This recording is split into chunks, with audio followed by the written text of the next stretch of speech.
Hi students, Olevels Online presents the video lecture series for adjustments of financial statements.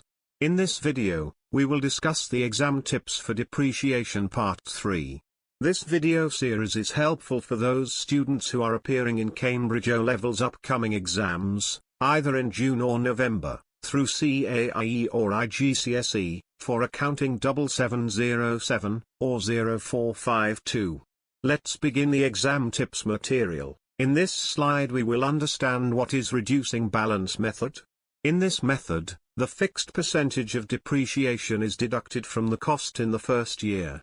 In the second and later years, the same percentage is taken for the reduced balance of the fixed asset.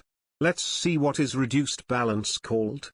Cost minus depreciation called net book value.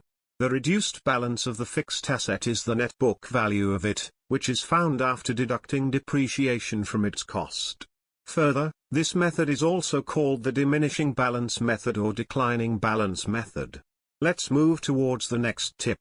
To calculate depreciation for the first year, cost multiply by depreciation rate percentage, and for the second year, net book value multiplies by rate percentage. The net book value is equal to cost minus accumulated depreciation. Let's move towards the next tip.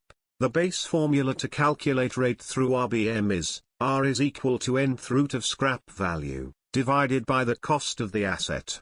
Where N is equal to a number of years, S is equal to scrap value, C is equal to the cost of the asset, and R would be the rate of depreciation to be applied.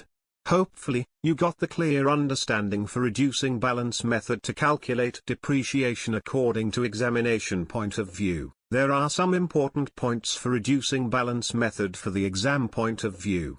Number 1 is, RBM charge higher depreciation in the early years. Number 2, RBM charge lower depreciation in the later years. Number 3, if an accountant wants to reserve the replacement funds early, then he will use RBM instead of SLM or vice versa. It depends upon the company policy. Hopefully, you got a clear understanding of reducing balance method for depreciation working. If you have any query regarding these tips, kindly ask in the comment section of this video. You can download the related formats and lesson material through the link provided below. Thank you for watching. I hope you learned something new today. If you did, like and share video with other people to learn from it. And please subscribe my channel if you want to see more videos like this. Take care of yourselves. I'll see you in the next lesson. Goodbye.